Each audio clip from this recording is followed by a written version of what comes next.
Hello, hello everyone. Good afternoon, good morning, good evening, wherever you may be. My name is Favor Ayedun. Welcome to another edition of Green Talk with Eden World Conservation Initiative. And I'm not here alone today. I have my co-host Oluwatoni Hono. Hono. Thank you very much, Favor. I welcome everyone to this beautiful program today, and please have a nice time as we proceed. Yeah, thank you very much, Hono. So today we have someone that will be enlightening us on the topic people, nature, and knowledge, and person of Anais Soto, a conservation communication expert, and Anna stands for people at the heart of solutions and restoring the connection with nature. And she has advocated for this purpose for over 12 years in her professional career. Anna is knowledgeable in community conservation, behavioral change, nature-based solutions, monitoring and evaluation, and she's currently working on creating a women-led organization for social change and planet restoration. Anna is currently based in Madagascar. So Anna, we have a lot of people watching us today globally. Would you like to say something? Yes, first of all, thank you so much to Eden World Initiative and you guys for hosting me today. I'm very happy and excited about having this conversation. This is a broad topic, people, nature, and knowledge, which I'm really excited to start kicking off our conversation. Thank you very much, Anna. So I'll be handing over to Ono. Ono. All right, Favor, thank you so much. And once again, it's nice meeting our guest speaker today. And okay, so Anna, our first question would be like this.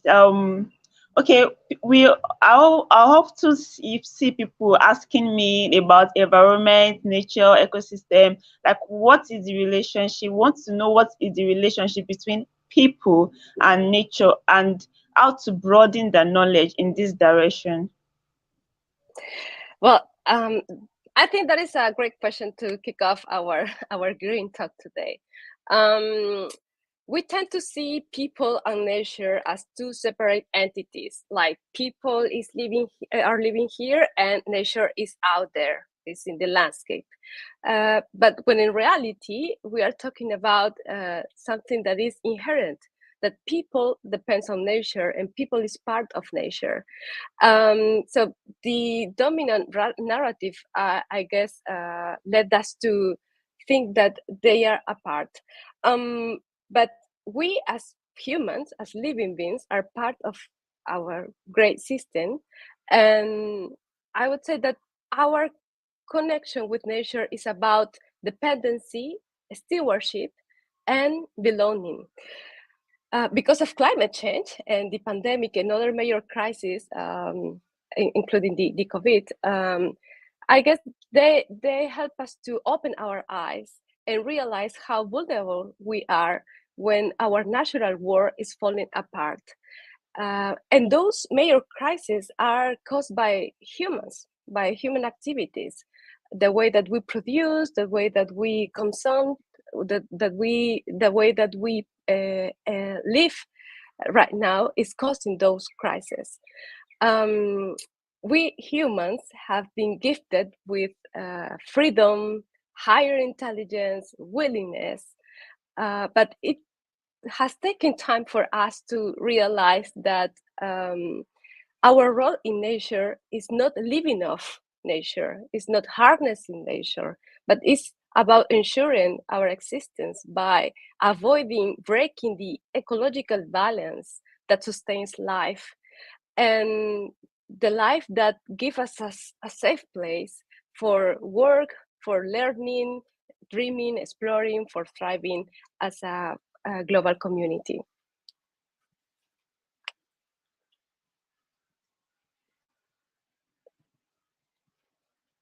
Connection between people and nature and the roles we play. That was so beautiful. Okay, so I'll be handing over to Favor now for the next question. Thank you very much, Anna. Thank you so much for that beautiful question. Answer.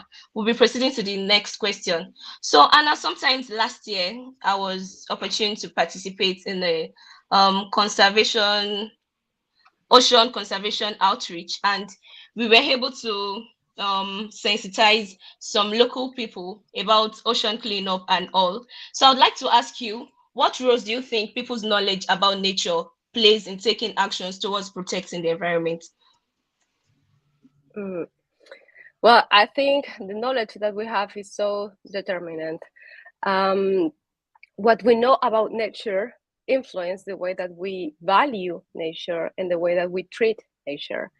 The closer we go to some innovations, technology, or the narrative of that the urban development is a trait of success or of development, I guess the farthest we got from knowing our environment. How many of us know what species do we have in our garden? Or I remember when I was a child, I didn't know that watermelons didn't come from trees, but it is a creeping plant. Or how many people or many children knows about the different natural resources that we have, because we were focused on grasping other type of knowledge. So the knowledge that we have about nature also determines the way that we are going to treat, value, and protect the environment. I want to share a story of children in Lima, the capital city of my home country, Peru. I remember asking them where the water comes from. And they told me, well, from the top, from the faucet. And I told them, all right, but what is the origin of water? Because they were living in this big city, and no one of them could actually give me an answer about the origin of water. And Lima is the world's largest city, one of the world's largest cities in arid landscapes, apart from El Cairo in Egypt, for instance. So all the water, the fresh water that population in Lima have, is coming from the mountain, from the Andes. And it means that the government has to invest in expensive infrastructure projects that bring the water from that part of my country. And it means that it's also modifying ecosystems, the rivers that we have in the mountains. So people, I mean, the children that I asked for this question is kind of representing the people in this city, in Lima. So they will find difficult to understand their connection with nature if they are apart from it, or if they don't know more about it. And it is hard for us as communicators or activists for conservation to engage people when they don't know the value and the roles that nature are playing in our life. When you ask me about what is our connection, I mentioned three characteristics, and the first one is dependency. We think that we are here to harnessing nature, but in reality, we depend on nature, and we are seeing that the nature is speaking right now, and we are being affected by the way that we caused the global crisis that we are facing now. The other thing that I want to talk about the knowledge of people is something that I call the abundance syndrome. When you think you have a lot. We were some people or some populations that live around forests and lush vegetation think that they have plenty of resources, and eventually they start living in a way, and some folks or more people came into the town to live and start using the natural resources in the same way, without a bad or a properly management, and starving, the scarcity started. So this is another group of people having a different knowledge about the nature. They, of course, they can see it, but they don't can foresee how long these natural resources are going to be with them. And then you have a third group of people that is well informed, has the knowledge, but even though they decided to be led by greed and selfishness to drive their businesses, industries, the partnerships and the projects that they want to develop. And I'm talking about the climate wreckers, those industries that are unwilling to change, despite the knowledge that they have, despite the knowledge that they have about the impact that they are causing. And my advice would be work with the two first groups that I mentioned, reach out to them and face the third group of the, the greedy group, so that we can spread what we know about the current climate crisis. And this battle is not only about knowledge, but it's also about action, because having knowledge doesn't necessarily means that we are going to move ourselves to take action into protecting the environment. So it's about having the knowledge, but also getting the ways to engage people to take actions in protecting the environment. Yeah, thank you. Having the knowledge and getting the way to take actions. Thank you very much, Anna.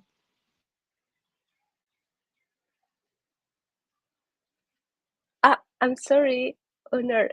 I think you're mute. Oh no, I think you're muted. Yeah. Okay. All right. Thank you. Thank you. Okay, that was a beautiful one, Anna. And I learned something new about Down syndrome. I learned something new from what you said. Okay, so few days ago we celebrated International Women's Day, and it's also beautiful to know that you are creating a women-led organization for social change and nature restoration. So Anna, I want to ask you, why women? Why did you focus on women in your organization?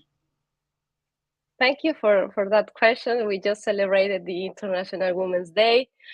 And yes, my sister and I are the founders of Crea Planeta. It's a name in Spanish. In English, it would be Create Planet. And it is a non-profit creative agency and youth academy to provide local and youth-led organization with practical knowledge to design strategies based on behavioral insights, communication, and social marketing, so that they can drive the social change and restore our planet. And why women? I was reviewing some figures and facts about the Women's Day, and well, to us, achieving, we need to lead this project, because in that way we're going to also achieve or contribute to achieving social justice, which is also climate justice. To give you some figures, it will take 67 years for people in Latin America to achieve gender equality. And in sub-Saharan Africa, it will take around 98 years for a child today to see in 98 years that the region has achieved gender equality. Also, the UNESCO states that around 118 million of girls of the primary and secondary school age are out of the school. And also 2/3 of all adults that are unable to read are women. So we have several reasons in that aspect. And then talking about nature, women are more likely to be vulnerable and affected by climate change, because their roles of caregivers and providers of food, fuel, they are more vulnerable than men. And the United States indicate that 80% of people displaced by climate change are women.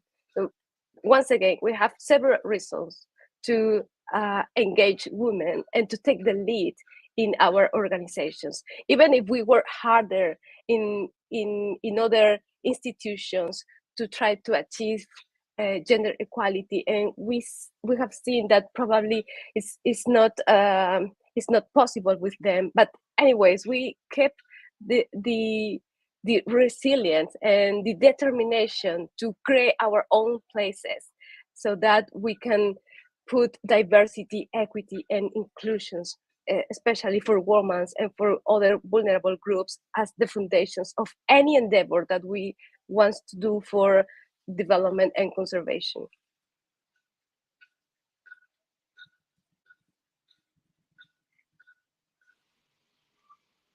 Over to you, girls. Yeah, thank you, Hannah. Thank you very much. So I know you've advocated for restoring the connection with nature. So I would like to ask you that, can you share some nature-based solutions that really work for planet restoration and conservation? Okay, thank you. Well, I guess we can harness this talk to review some concepts too.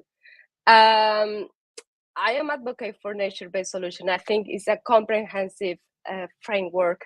It's an umbrella framework, including ecosystem restorations approaches.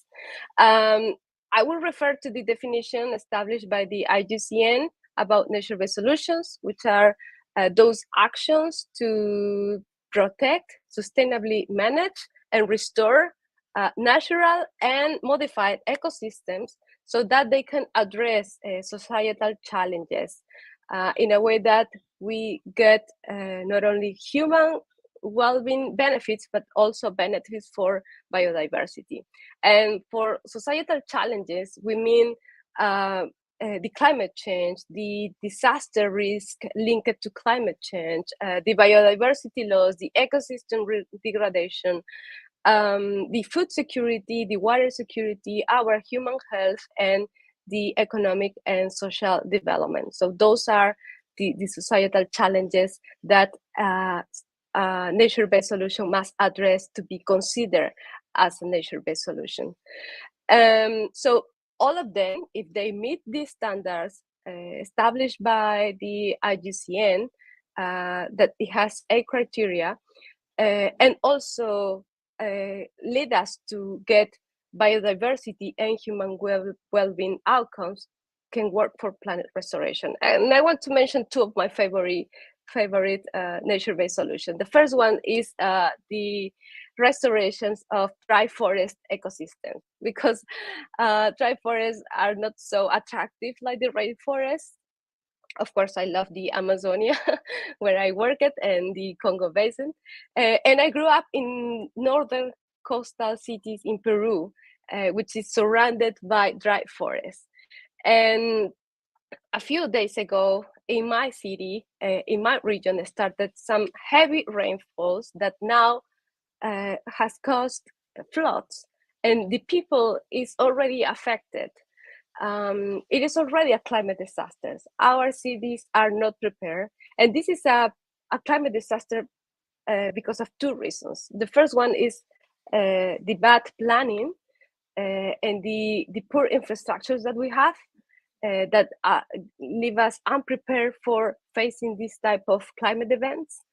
And the other thing is that some decades ago, we saw some trees scattered in a dry forest landscape, surviving in a dry soil, but we didn't understand the role of these trees, of this ecosystem, this dry forest. And now we are facing floods and droughts. And those trees and those dry forest ecosystems help us to fix the water in the soil, make a strong soil so that they can filter the water and absorb it. And in that way, we could be more capable of facing this climate change. Right now, we have to deal with our decisions because we had to clear them up, completely vanished, so that we can start building our cities and towns.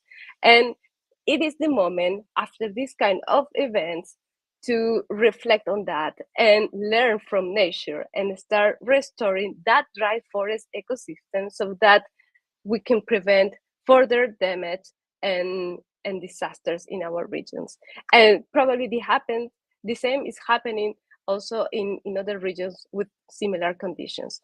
My second favorite nature-based solution is agroecology. I'm a huge fan of agroecology. The major contributors to greenhouse gases emissions are the food systems.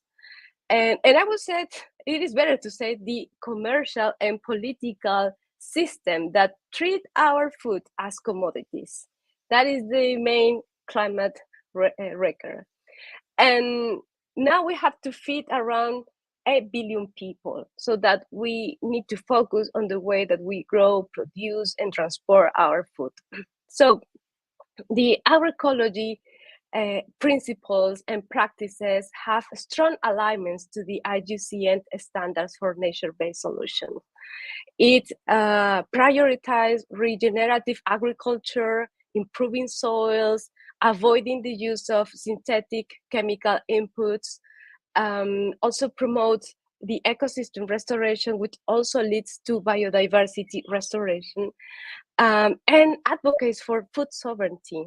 Agroecology, the approach of agroecology also empowers community to be resilient, to tackle climate change, and promotes that citizens and policymakers can develop and defend sustainable and healthy food systems, where you're not only addressing the soil and the food production, but you're also advocating for social justice, inclusion, and the social fabric that also create and sustain your culture.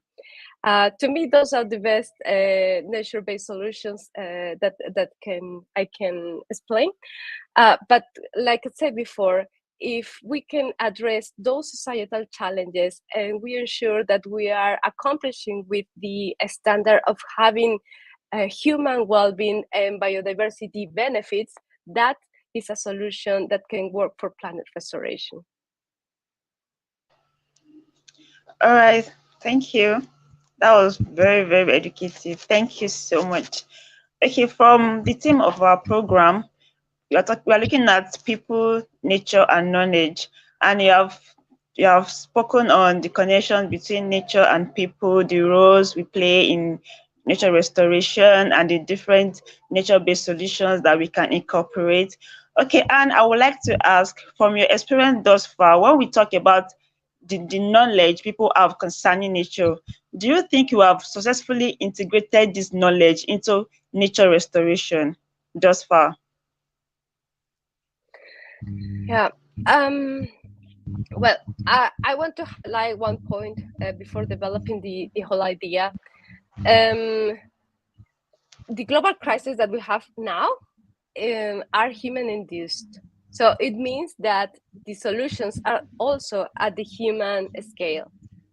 From our experience as the Crea Planeta agency, we think that environmental problems are actually behavioral problems. And part of our behaviors are driven by our knowledge. But it's not the main variable, is not the main factor, because at the end our behavior is influenced by several other factors, including knowledge, attitudes, our own environment, the personal influence that we had, the current topics that we need to face. So that behavior, conservation behaviors are part of the way that we need to focus right now to address the climate change crisis. I would like to give you some figures about that. Human activities are estimated to cause around the 1 Celsius degree of raising global temperatures.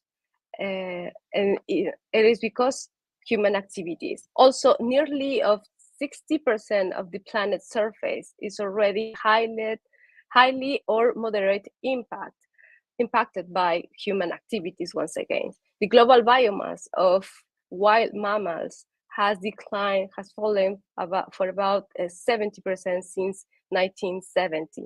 And around the world, 1.3 billion of food is wasted every year.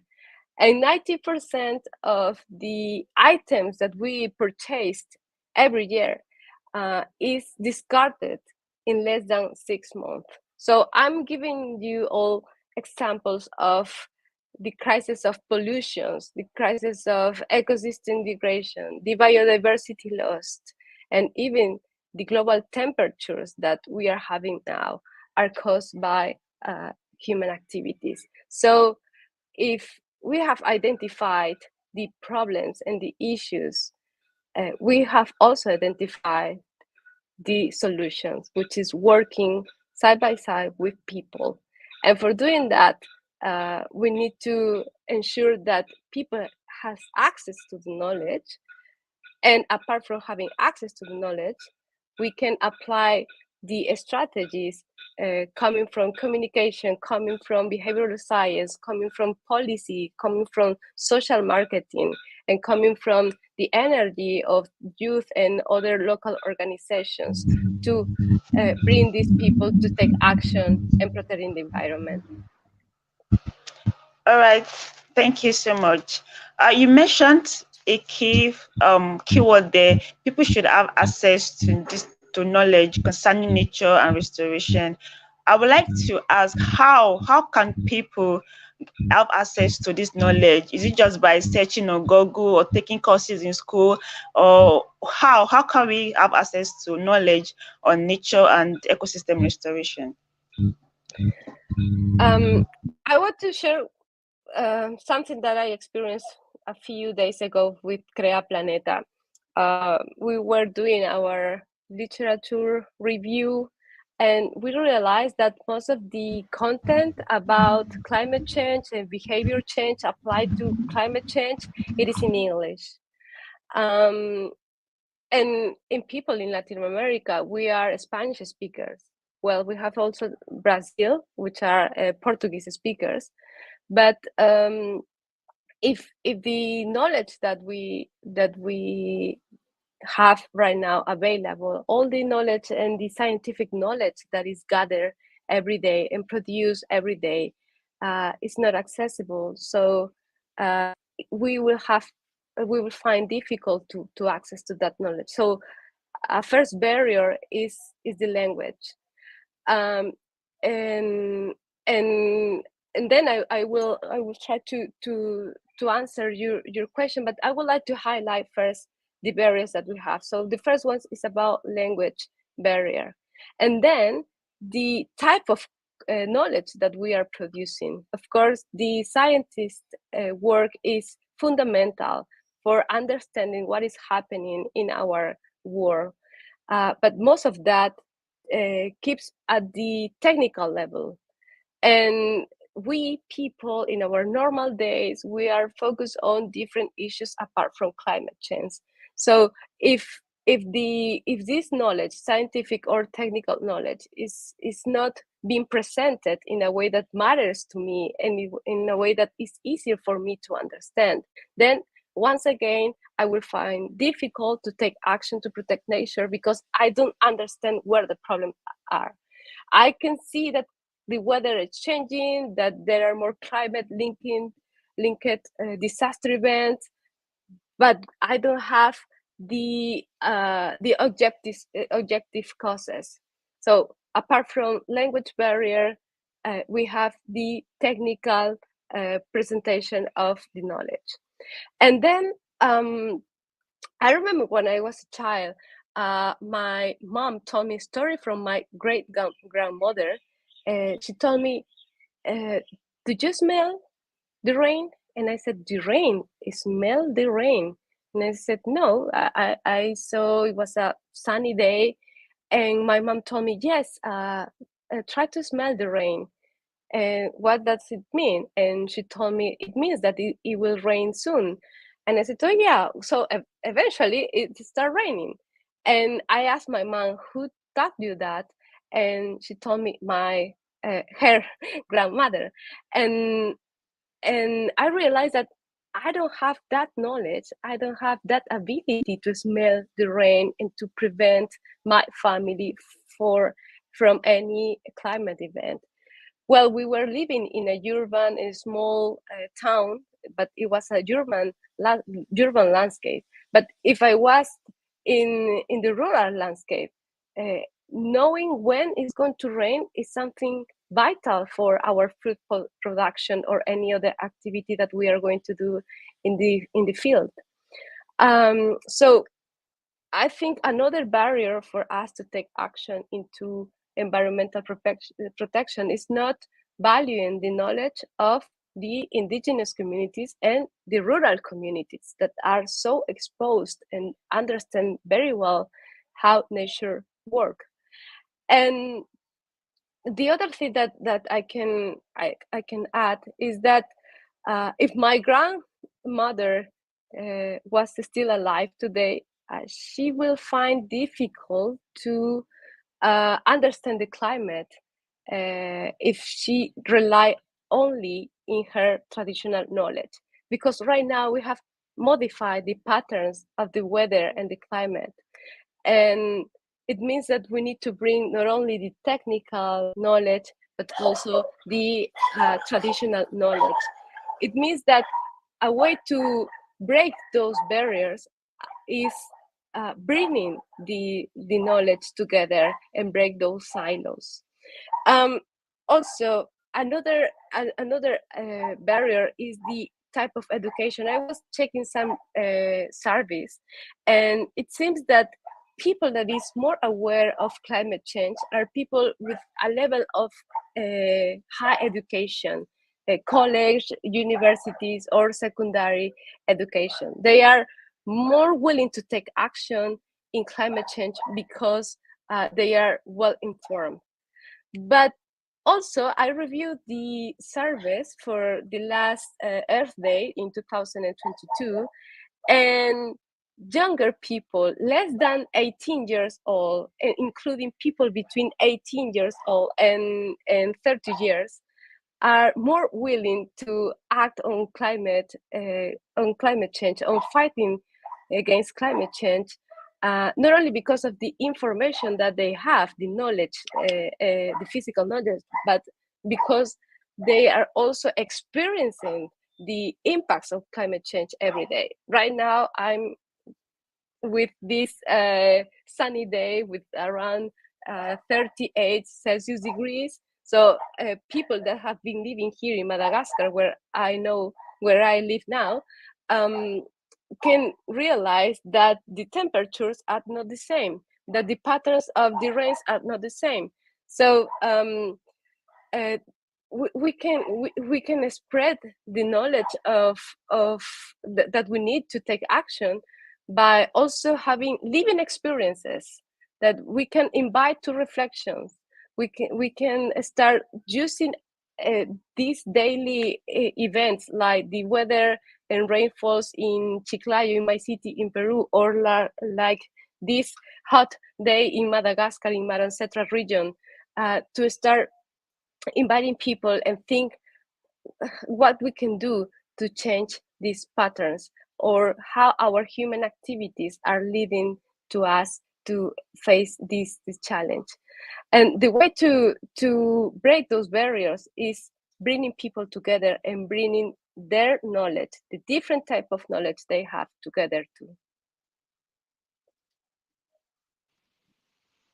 Thank you very much, Anna. Thank you so much.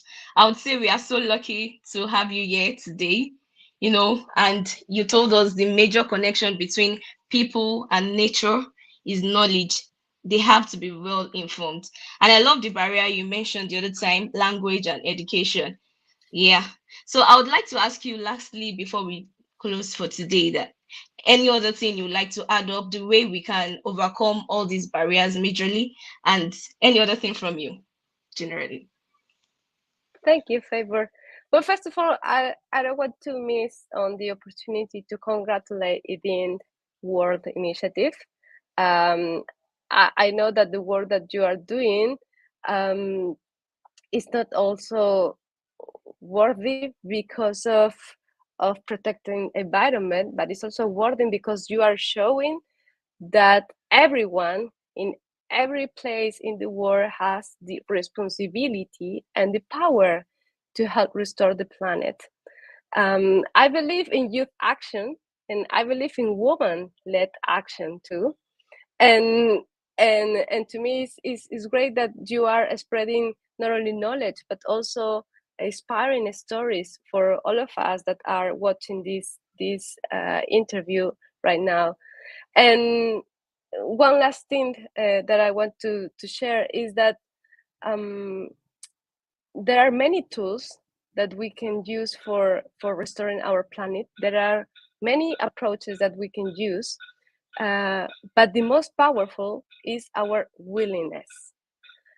And we have several reasons to move our willingness to start restoring our planet, changing the ways that we are living right now. Doing those, maybe we could think that those are sacrifices or leaving some things apart, compromising maybe our entertainment. But at the end, we are all working for a global cause that is going to bring existence and sustainability for all of us. And this is our role as the planet stewards. Thank you. Thank you, Anais Soto. Thank you so much. Thank you for coming around today. So, like Anna said, we have to be very, very willing to be able to restore our planet. You know, we can join platforms for volunteer jobs. We don't have to wait for money to be accompanied. We can join volunteer jobs and all. So, Anna, do you have anything to say before we close for today? All right, I want to really appreciate Anna for an impartive section and for answering our questions diligently and also exposing us to different nature-based solutions and our connection with nature. I've learned so much today. Thank you, Anna, for coming on board, and we hope to see you next time again. So over to Favor. Yeah, so we hope to see you next time again. So thank you everyone for joining today's edition of Green Talk with Eden World Conservation Initiative. Would like to see you again. Would like to see you all again. Thank you very much. So we'll be rounding off today. Cheers. Bye-bye. Bye. Thank you.